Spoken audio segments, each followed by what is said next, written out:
원리로 이해하는 양쌤의 중학교 과학인강 4. 일정한 양끼리 반응해를 공부해 보도록 할게요.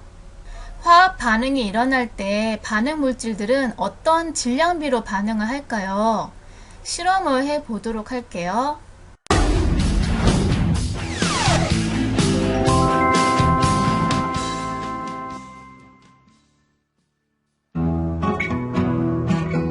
화학 반응이 일어날 때 반응 물질 사이의 양적 관계를 알아보겠습니다. 빨대를 반으로 잘라 5개를 준비합니다.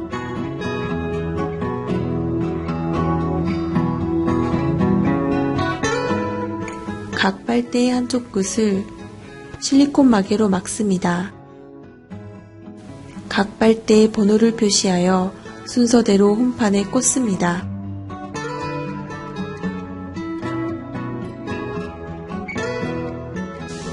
아이오딘과 칼륨 수용액을 각 빨대에 12방울씩 넣습니다. 질산납 수용액을 1번 빨대에는 넣지 않고 2번 빨대에서 5번의 빨대에 4방울, 8방울, 12방울, 16방울씩 넣고 조금 기다립니다.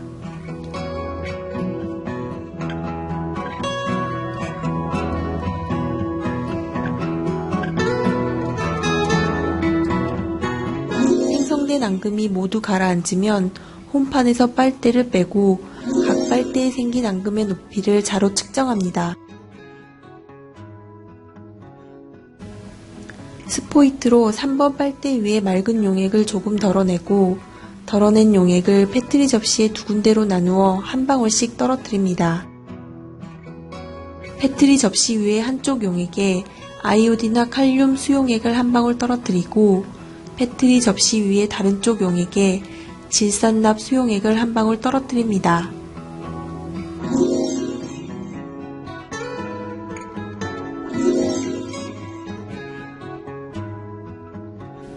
이번에는 스포이트로 5번 빨대 위에 맑은 용액을 조금 덜어냅니다. 덜어낸 용액을 페트리 접시에 2군데로 나누어 한 방울씩 떨어뜨립니다. 페트리 접시 위에 한쪽 용액에 아이오딘과 칼륨 수용액을 한 방울 떨어뜨리고 페트리 접시 위에 다른 쪽 용액에 질산납 수용액을 한 방울 떨어뜨립니다.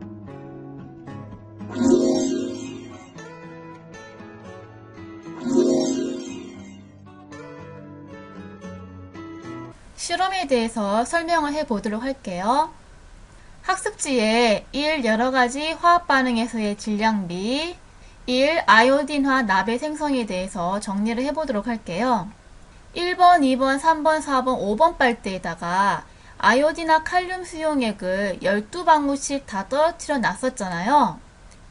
거기에다가 질산납 수용액을 1번 빨대에는 떨어뜨리지 않고 2번 빨대에는 4방울, 3번 빨대는 8방울, 4번 빨대는 12방울, 5번 빨대는 16방울을 떨어뜨린 거예요.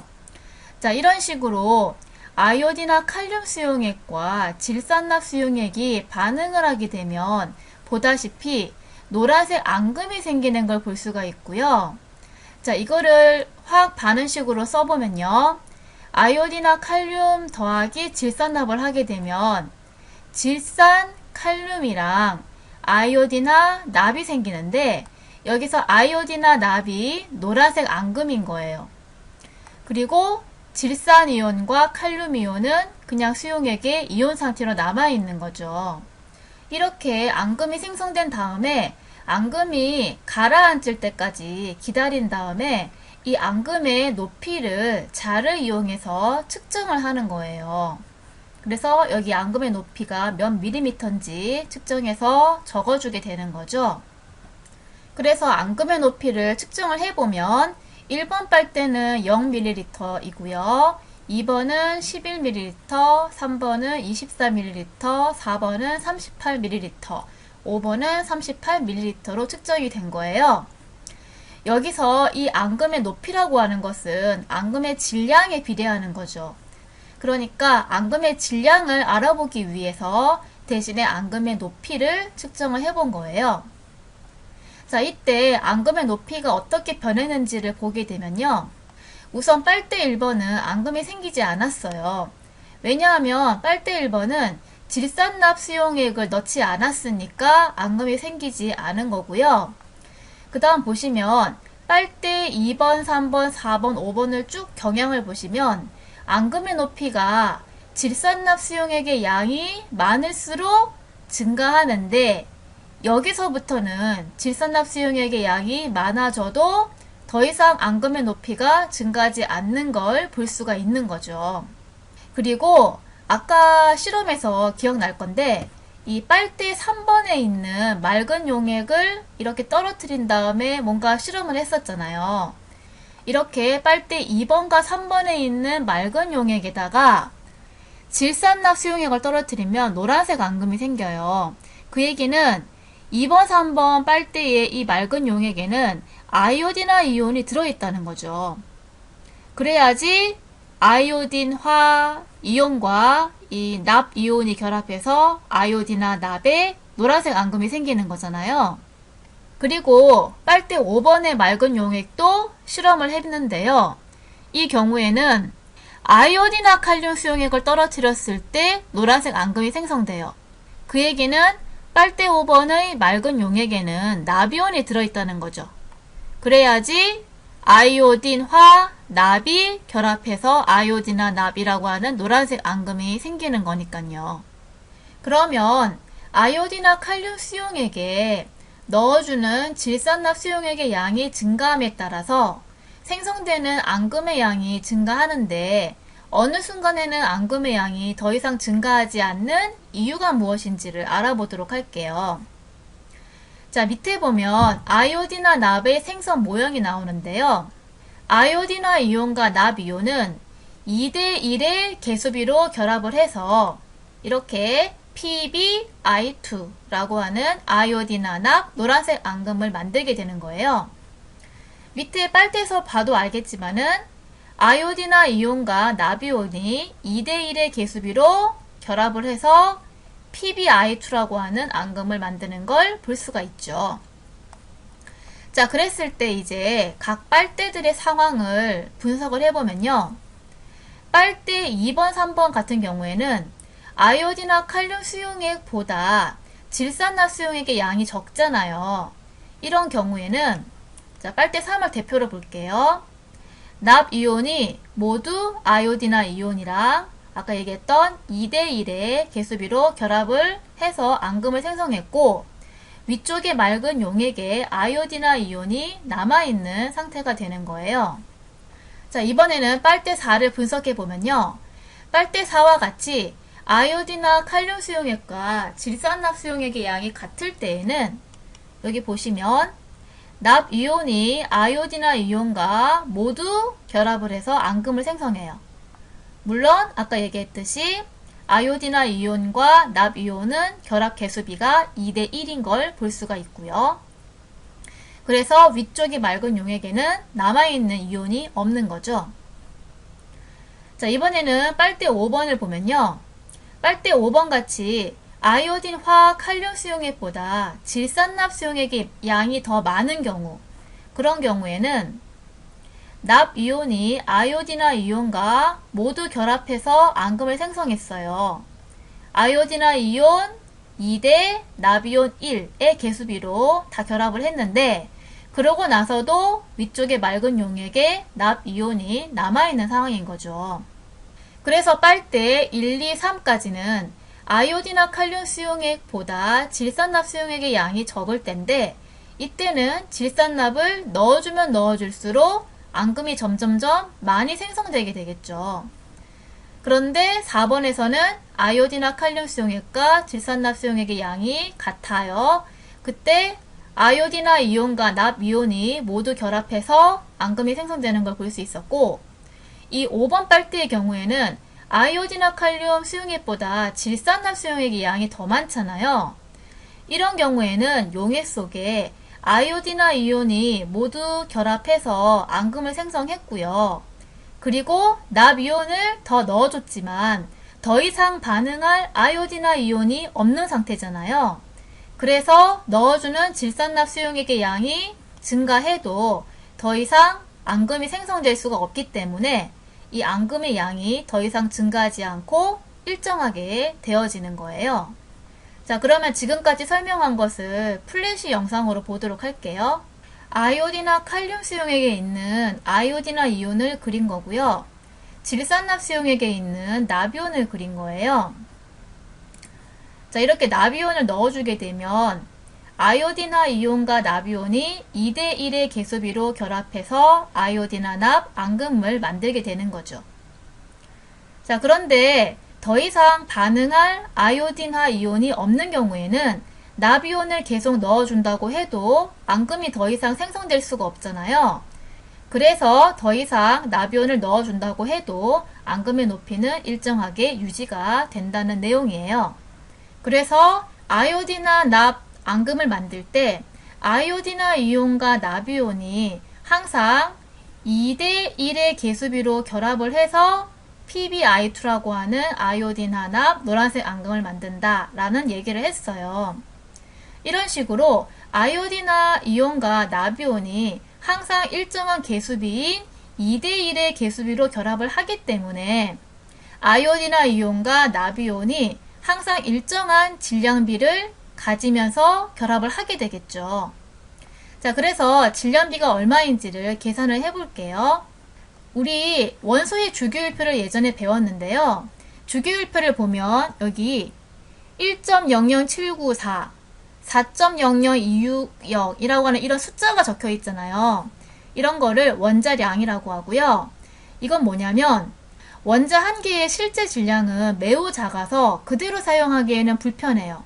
그래서 원자 6.02 곱하기 10의 23승계의 질량을 사용하는데요.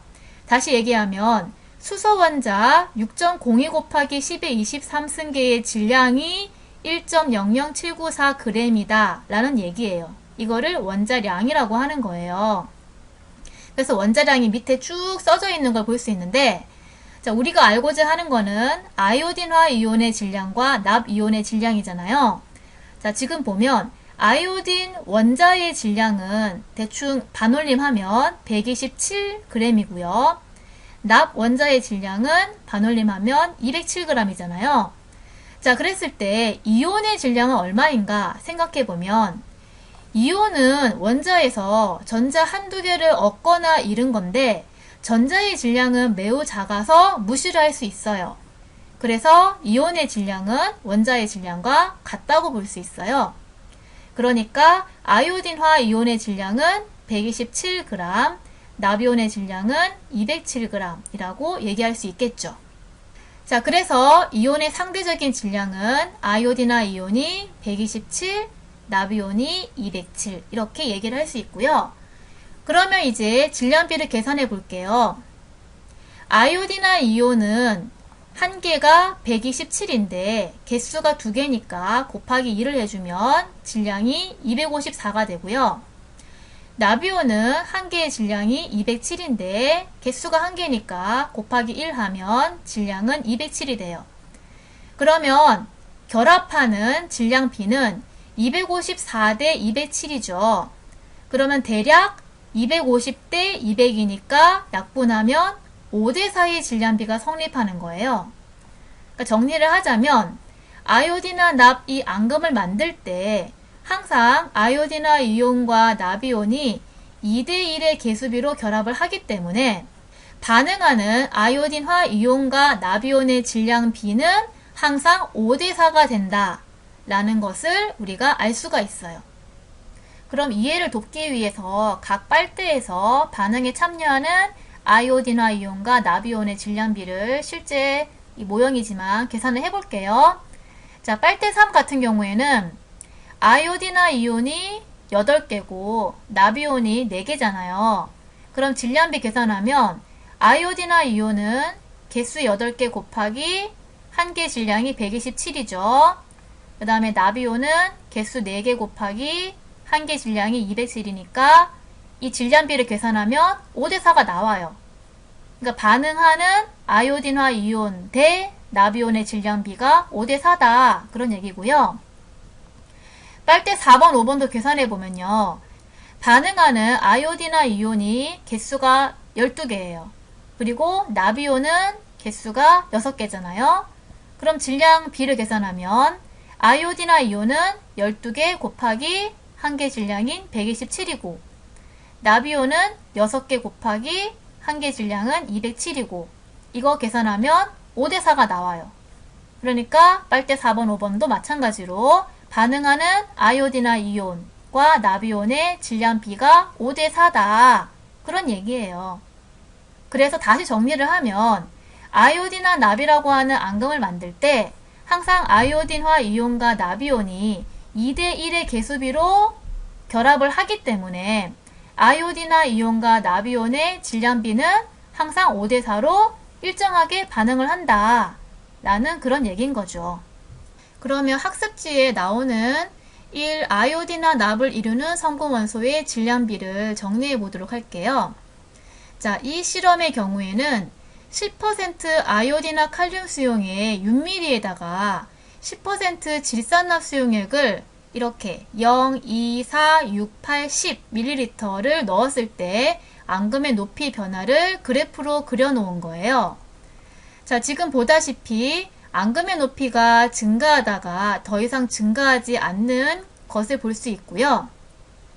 아까도 설명했듯이 이 앙금의 높이가 더 이상 증가하지 않는 이유는 더 이상 반응할 아이오딘화 이온이 없기 때문이었잖아요. 이렇게 앙금의 높이가 점점 증가하다가 D 지점부터 해서 앙금의 높이가 일정하게 유지가 되는 거잖아요. 자, 그러면 D 지점은 아까 실험에서 빨대 4번에 해당하는 지점이겠죠. 아까 실험에서 보다시피 앙금의 높이가 점점 증가하다가 4번 빨대에서부터 앙금의 높이가 일정하게 유지가 됐잖아요. 이 4번 빨대가 그래프의 D 지점이랑 같은 건데 보다시피 아이오딘화 이온이 납이온과 모두 반응해서 더 이상 남아있는 이온이 없는 거예요. 이렇게 더 이상 남아있는 아이오딘화 이온이 없는 상태에서 납이온을 계속 집어넣어 봤자 납이온과 결합해서 아이오딘화 납을 만들 아이오딘화 이온이 없잖아요. 그러니까 더 이상 앙금의 양은 증가할 수 없이 일정하게 유지가 된다는 거였죠. 이렇게 D 지점부터는 더 이상 반응할 아이오딘화 이온이 없으니까 납이온을 계속 집어넣어도 더 이상 앙금이 생성될 수 없는 거죠. 그래서 앙금의 높이가 더 이상 증가하지 않는다는 얘기예요. 그리고 같은 농도의 두 수용액이 얼마의 부피비로 반응을 하냐 이 얘기인데 지금 D 지점의 경우에 아이오딘화 이온과 납이온이 모두 반응했잖아요. 자, 모두 반응했을 때의 그 부피를 보면 아이오딘화 이온 6ml랑 질산납 이온 6ml가 모두 반응해서 앙금을 생성한 거잖아요. 그래서 같은 농도의 두 수용액은 6대6이니까 1대1의 부피비로 반응한다는 것을 알 수가 있죠. 아이오딘과 납을 구성하는 아이오딘과 납 사이에는 항상 일정한 질량비가 성립한다 라는 것을 앞에서도 계속 얘기했고요. 그래서 표를 보면서 정리를 해보면요. 이온의 상대적인 질량이 아이오딘화 이온이 127이었고 납이온이 207이었잖아요. 그랬을 때 아이오딘화 납 앙금을 만들 때 아이오딘화 이온과 납이온이 결합하는 개수비가 항상 2대1이었죠. 그래서 질량비를 계산해 보면 아이오딘화 이온은 한 개가 127인데 개수가 2니까 곱하기 2를 하고요. 납이온은 한 개가 207인데 개수비가 1이니까 그대로 207이고 그래서 질량비를 계산하면 항상 5대4로 반응을 하게 되어 있다. 그래서 아이오딘과 납을 구성하는 아이오딘과 납은 항상 일정한 질량비 5대4가 성립한다 라는 내용으로 정리를 할 수가 있겠어요. 이번에는 앙금이 아닌 다른 화합물을 생성할 때에도 성분 원소가 일정한 질량비로 결합하는지 실험을 해보도록 할게요. 자, 그래서 산화 마그네슘을 생성하는 연소 실험을 할 건데요. 보다시피 마그네슘은 은백색의 고체 물질인데 이 마그네슘을 이렇게 연소를 시켜요. 그러면 밝은 빛을 내면서 타게 되거든요. 그랬을 때 흰색의 산화 마그네슘이 생성되어지는 걸 볼 수가 있어요. 이걸 실험으로 확인해 볼게요. 먼저 증발 접시를 실험대 위에 올려놓고 마그네슘 리본을 5cm 정도가 되게 자릅니다. 그리고 나서 핀셋으로 마그네슘 조각을 잡고 불을 붙여보겠습니다. 자, 마그네슘 조각이 타면서 밝은 빛을 내기 시작하죠. 물론 이때 열도 발생하고요. 그런데 시간이 지나 마그네슘 조각이 다 타고 나면 어떻게 될까요? 어때요? 원래 마그네슘 조각과는 다른 흰색 고체가 남았죠? 방금 실험을 봤는데요. 그러면 이 산화 마그네슘을 이루는 성분 원소의 질량비를 구해보도록 할게요. 다음 표는 마그네슘의 질량을 달리하면서 각각을 이렇게 완전히 연소를 시켰을 때 생성되는 산화 마그네슘의 질량을 측정한 거예요. 그랬을 때 실험을 1번, 2번, 3번, 3번을 한 건데 각 실험에서 이 산화 마그네슘을 이루는 산소의 질량을 계산을 하는 거고요. 그랬을 때 산화 마그네슘을 이루는 성분 원소인 마그네슘과 산소의 질량비를 계산하는 그런 문제인데요. 우선은 마그네슘에 결합하는 산소의 질량을 어떻게 계산을 하는가를 생각을 해볼게요. 지금 보면 산화 마그네슘 생성 모형이 나오는데요.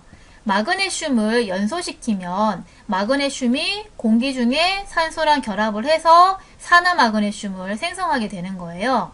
그러면 질량 보존의 법칙에 의해서 반응 전의 질량, 마그네슘 질량 더하기 산소의 질량은 반응 후의 질량, 산화 마그네슘의 질량과 같겠죠.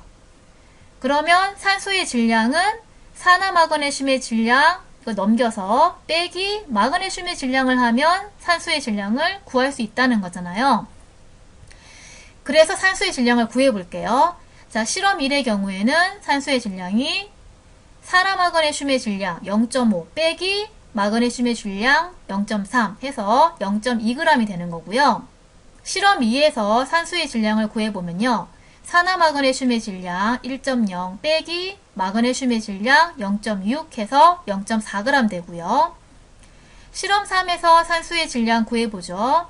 산화 마그네슘의 질량 1.5 빼기 마그네슘의 질량 0.9 해서 산소 질량은 0.6g으로 계산되어지는 거예요. 자, 그러면 각각의 실험에서 산화 마그네슘을 이루는 성분 원소인 마그네슘과 산소의 질량 비를 계산해 볼게요. 자, 1번 실험에서는 0.3 대 0.2니까 3대 2고요. 2번 실험에서는 0.6 대 0.4니까 또 3대 2고요. 3번 실험에서 0.9 대 0.6이니까 또 3대 2죠. 자, 이렇게 산화 마그네슘을 이루는 마그네슘과 산소 질량 사이에는 어떤 관계가 성립하냐? 마그네슘과 산소의 질량은 항상 3대 2의 질량비로 결합을 한다는 것을 알 수가 있는 거예요. 자, 그러면 이렇게 연소를 시켰을 때 산화 마그네슘이 생성이 될 때에도 질량비는 3대 2로 일정하다는 것을 아까 실험에서 확인해 봤는데 왜 일정한 질량비가 성립하는지를 모형을 가지고 또 생각해 보도록 할게요. 자, 산화 마그네슘의 생성 모형을 보면요. 마그네슘 고체는 Mg 원자가 쭉 많이 결합을 하고 있는 거고요. 공기 중에 있는 산소 기체는 O2라고 해서 O 원자 두 개가 결합하고 있는 분자잖아요. 그랬을 때 마그네슘을 연소시키게 되면 이 산소 분자랑 반응을 했을 때 Mg랑 O랑 결합을 해서 산화 마그네슘 MgO를 생성하게 되는 거예요. 이렇게 Mg랑 O랑 결합하고 Mg랑 O랑 결합해서 MgO라고 하는 산화 마그네슘을 생성하게 되는 거예요. 이때 마그네슘 원자와 산소 원자가 항상 일정하게 1대1의 계수비로 결합을 해서 산화 마그네슘을 생성하는 걸 볼 수 있잖아요. 그렇기 때문에 산화 마그네슘이 생성될 때 반응하는 마그네슘과 산소의 질량비는 일정한 질량비로 성립하겠죠. 자, 그럼 질량비를 마찬가지로 계산을 해볼게요. 주기율표에서 보면요. 마그네슘 원자의 질량은 이제 반올림하면 24가 되고요. 산소 원자의 질량은 반올림하면 16이 되잖아요. 그래서 원자의 상대적인 질량은 마그네슘 원자가 24, 산소 원자가 16이에요. 자, 그럼 질량비를 계산하면요. 산화 마그네슘을 생성할 때 마그네슘과 산소는 항상 1대1의 개수비로 결합을 하게 되는 거니까 질량비를 계산하면 마그네슘 1개 질량 24에 개수 1개니까 24. 그 다음에 산소는 원자 질량이 16인데 개수비가 1개니까 16. 그러면 질량비는 24대 16이니까 약분하면 3대2로 나오는 거죠. 그래서 지금 예를 들어 본 건데 여기서도 계산해 보면 알겠지만 이렇게 산화 마그네슘을 3개를 만들던 산화 마그네슘을 4개를 만들던 보다시피 마그네슘과 산소는 항상 1대1의 개수비로 결합을 하잖아요. 그러니까 질량비를 계산을 한다 해도 항상 마그네슘 3대, 산소 2의 질량비로 반응을 한다는 것을 알 수가 있겠죠. 자, 그럼 학습지에 있는 2번 산화마그네슘을 이루는 성분 원소의 질량비를 정리해 볼게요. 마그네슘을 가열하면 산소와 반응해서 산화마그네슘이 생성된다는 실험이었고요. 반응식으로 쓰면 마그네슘 더하기 산소가 산화마그네슘이 된다는 거죠. 자, 그랬을 때 원자의 상대적인 질량비는 마그네슘이 24, 산소가 16이었어요. 그래서 만들어진 산화마그네슘의 모형은 MgO가 되는 거고요. 그러면 산화마그네슘을 이루는 성분 원자의 개수비는 마그네슘 대 산소가 1대1로 결합을 항상 하게 되고요. 그래서 질량비를 계산하면 마그네슘 1개가 질량이 24, 산소 1개가 질량이 16이니까 약분해서 질량비는 3대2가 된다 라고 정리할 수 있겠어요. 그래서 옆에는 이제 실험을 한 거를 그래프로 그렸는데요. 마그네슘의 질량을 달리하면서 반응하는 산소의 질량을 측정해서 그래프를 그렸는데 지금 보다시피 마그네슘의 질량이 커질수록 결합하는 산소의 질량도 비례해서 커지는 걸 볼 수 있고 그리고 자세히 보면요. 마그네슘과 산소가 결합하는 질량 비가 마그네슘 0.3 대 산소 0.2가 반응을 하잖아요. 그러면 질량 B는 3대2가 되고요. 마그네슘 0.6에는 산소가 0.4가 결합을 하잖아요. 그러면 질량의 B는 간단한 정수비로 나타내면 3대2가 되죠. 마그네슘 0.9대 산소는 0.6이 결합을 하고요. 그러면 질량 B는 역시 3대2가 되고 마그네슘 1.2에 산소가 0.8이 결합을 해요. 그러면 질량 B는 역시 3대2로 일정한 걸 볼 수가 있어요. 항상 마그네슘과 산소는 질량비가 3대2로 일정하다는 것을 실험을 통해서도 알 수가 있어요. 자, 그래서 총 정리를 해볼게요. 자, 그래서 예전에 이때에 프루스트라고 하는 과학자가 다양한 화합물에 대한 연구를 통해서 화합물을 구성하는 성분 원소 사이에는 일정한 질량비가 성립한다는 사실을 발견을 했어요. 이거를 일정 성분비 법칙이라고 하는 거예요. 그러니까 말 그대로 성분의 질량비가 일정하다라고 하는 법칙인 거죠. 1번에 일정 성분비 법칙이 성립하는 이유는 앞에서 설명을 쭉 해왔는데 화합물이 만들어질 때 원자들이 항상 일정한 개수비로 결합하기 때문에 항상 결합하는 성분의 질량비도 일정하다라고 얘기를 할 수 있고요. 2번에 그런데 일정 성분비의 법칙은 화합물에서는 성립을 하는데 혼합물에서는 성립하지 않아요. 자, 이거를 설명해 드리면요. 자, 예를 들어서 철과 황을 섞어서 가열하면 FeS, 황화철이라고 하는 화합물이 만들어지는데요. 이 화합물은 성분물질을 이루는 원자가 항상 일정한 개수비인 얘의 경우에는 Fe 대 S가 1대1의 개수비로 항상 결합을 하기 때문에 결합하는 철과 황의 질량비도 항상 일정한 질량비를 가지겠죠. 자, 반면에 이 경우에는 철과 황을 그냥 혼합을 시킨 거예요. 혼합물의 경우에는 밑에 그림에서 보다시피 이 혼합물은 성분물질이 섞이는 개수비가 1대1이어도 되고 1대2일 수도 있고 2대1일 수도 있고 3대1일 수도 있고 말 그대로 그냥 섞이는 거기 때문에 섞이는 개수비가 일정하지가 않잖아요. 그렇기 때문에 이 섞여 있는 Fe와 S의 질량비가 일정하지가 않겠죠. 그래서 혼합물에서는 일정 성분비의 법칙이 성립하지 않는다는 거예요. 그래서 물질에서는 일정 성분비의 법칙이 성립하는가의 여부에 따라서 일정 성분비의 법칙이 성립하면 화합물, 일정 성분비의 법칙이 성립하지 않으면 혼합물, 이렇게 구분하는 기준이 되는 거예요. 여기까지 수업을 마치도록 하겠습니다.